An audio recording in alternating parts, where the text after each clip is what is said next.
Today's North American art embraces a huge range of media and styles from collage to conceptual pieces, painting to performance.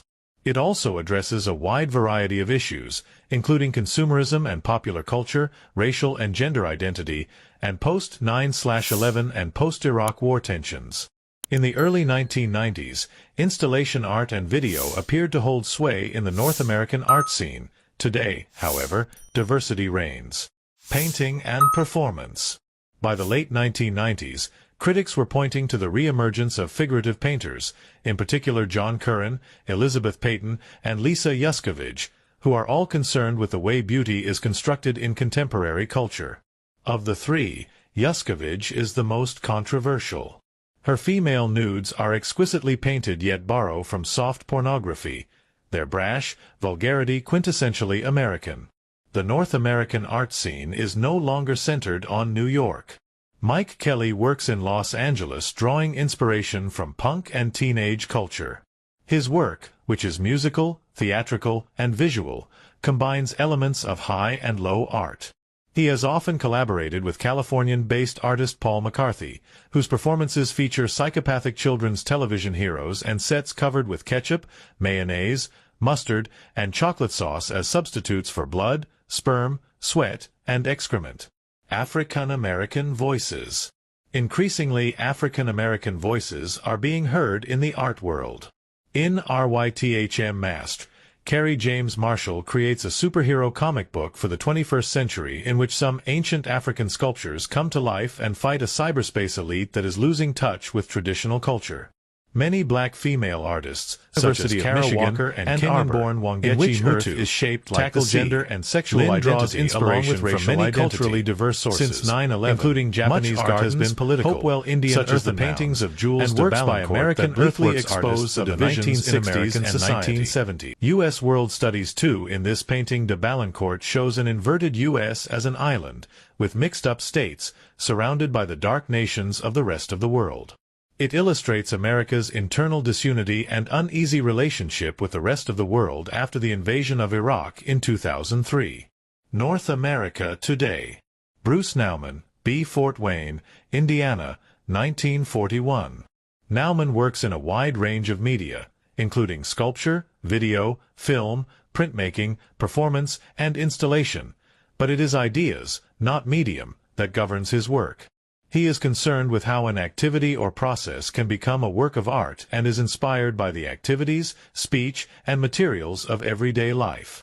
In the late 1960s, he molded sculptures from parts of his body and filmed himself pacing about the studio and performing repetitive activities. He is fascinated with space and the ways it can alter our behavior and self-awareness, and in Walk with Contrapposto filmed himself in an uncomfortably narrow corridor to elicit physical and emotional responses from the audience.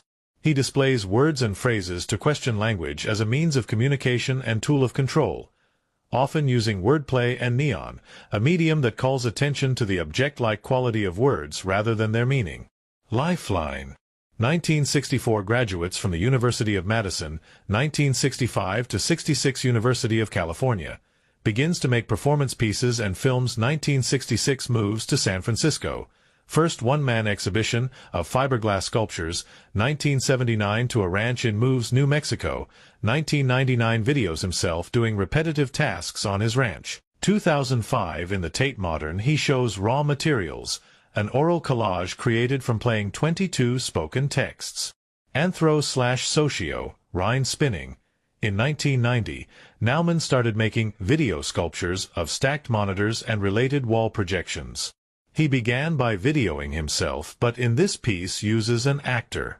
The work questions the role of language and the spectator's involvement in the installation experience. 1992, video installation, Kunsthal, Hamburg, Germany. Closer look. Unsettling experience in icy green-blue light. A close-up suspended head aggressively spews forth the same sounds and phrases. It is an unsettling experience, visually and orally. A marching man in this playful yet explicit piece in neon. A man continuously walks while getting an erection. The shock value of the work, however, is undermined by endless repetition. 1985, neon tubes on aluminum panel, Kunsthal, Hamburg, Germany.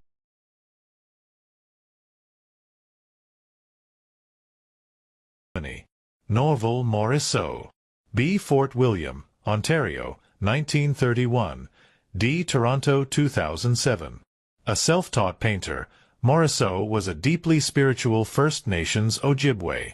He signed his paintings Copper Thunderbird, the name a medicine woman gave him. His early work evokes ancient symbolic etchings on birch bark and tackles traditional spiritual knowledge. He was originally criticized for disclosing this by his community. Initially, he painted on any material he could find, including birch bark, moose hide, and cardboard, but as his style evolved, he generally worked with acrylics on canvas or paper. His palette became progressively brighter, and by the 1980s and 1990s it obtained a neon-like brilliance. The themes also changed, and he started depicting his own personal struggles rather than traditional myths. Storyteller of the Age's bold colors and strong outlines are typical of Morrisseau, and the closeness that he saw between the human and animal world is explicit. The storyteller has a fish's head and the listeners are associated with birds. 1970, acrylic on canvas, Fred Jones Jr. Museum of Art, University of Oklahoma, U.S. Jimmie, Durham. B. Washington, Arkansas, 1940. Durham is a Wolf Clan Cherokee who has worked as an artist, essayist, poet, and political activist for American Indians. He studied at l'École des Beaux-Arts, Switzerland, before his involvement with the American Indian movement brought him back to the U.S. in 1973. As an artist in the 1960s and 1970s, Durham focused on theater and performances. Since the 1980s, he has used detritus and other found objects to create sculptures that radically challenge conventional representations of American Indians. In the 1990s and 2000s, he made work that questions the establishment and their triumphant architectural symbols. Arc de Triomphe for personal use, turquoise, 2003, for example, is the antithesis of monumental architecture. Flower of the Death of Loneliness, a large stone, painted with a crude, mad-eyed face, has crashed onto a mirror on the gallery floor. The face stares up from the shards, creating a work that is at once funny and alarming. 2000, Mixed Media, 90 by 90 by 25 centimeters, Saatchi Gallery, London, UK. Matthew Barney. B. San Francisco, 1967. After his graduation from Yale, Barney gained instant success and controversy in the art world. In 1991, aged only 24, he had a solo exhibition at the San Francisco Museum of Modern Art, and in 1993 and 1995 was included in the biennial at New York's Whitney Museum. Barney is best known as the creator of the 5 visually lavish Cremaster films. They are a mix of history, autobiography, and mythology and feature Barney in many roles, including a satyr, a magician, a ram, Harry Houdini, and even the infamous murderer Gary Gilmore. Each film is packed with symbols and actions that suggest sexual reproduction. The title of the films refers to a muscle that raises and lowers the testicles according to temperature, external stimulation, or fear. The cabinet of Baby Fay La Faux for each Cremaster film. Barney produces a group of objects and a book of still images. This piece shows objects associated with a character in Cremaster 2, 1999, a stylized seance table, barbells cast in solar salt, and a veiled top hat filled with honeycombed beeswax. 2000, Mixed Media 149.8 by 242.6 by 97.2 centimeters, MoMA, New York, U.S. John Currin. B. Boulder, Colorado, 1962. Currin creates fabulously accomplished, satirical figurative paintings, mainly of women and family life. He often distorts the female body, elongating limbs and enlarging breasts, which has led some critics to claim his work is sexist, others that it critiques modern-day notions of beauty. His paintings enchant and repel. Their refined surfaces and graphic rhythms are seductive, but they often show cliched subjects with an almost caricaturist style. Currin's delight in artifice and stylistic extravagance is that of a modern-day mannerist. In 1989, he held his first major New York show, Portraits of Girls based on high school yearbook photographs. He has had retrospective exhibitions at the Whitney Museum of American Art and the Museum of Contemporary Art, Chicago. In the 2000s, Currin has varied his subject matter, from explicitly erotic pictures to mail-order porcelain. Thanksgiving. This painting is rather unsettling. In the foreground, the turkey and flowers are faithfully and lovingly rendered. In the background, however, the figures, captured in an unlikely pose, seem to be the subject of Currin's satire. 2003, Oil on Canvas, 172.9 by 132.3 centimeters, Tate Gallery, London, UK. Kara Walker.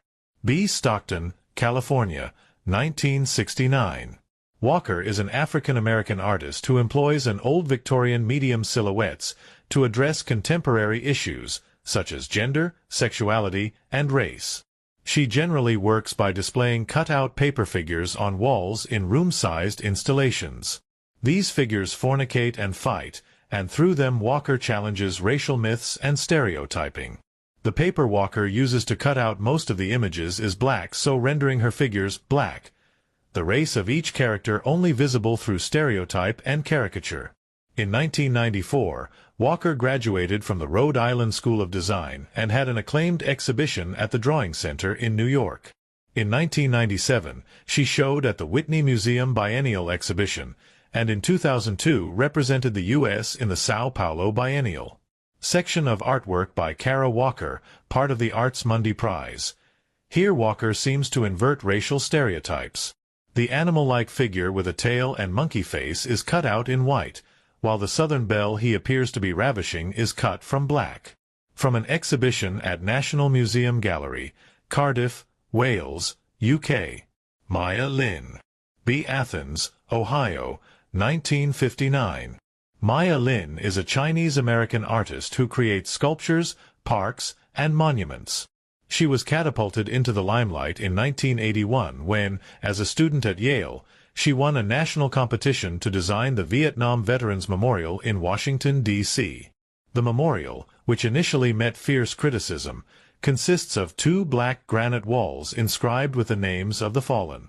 It is a place of quiet remembrance that visitors descend into, not a proud, heroic monument. Another notable work is the Wave Field, 1995, at the University of Michigan, Ann Arbor, in which Earth is shaped like the sea. Lin draws inspiration from many culturally diverse sources, including Japanese gardens, Hopewell Indian earthen mounds, and works by American earthworks artists of the 1960s and 1970s. Civil Rights Memorial, commissioned in 1988, this work was the first to commemorate the victims of the Civil Rights Movement.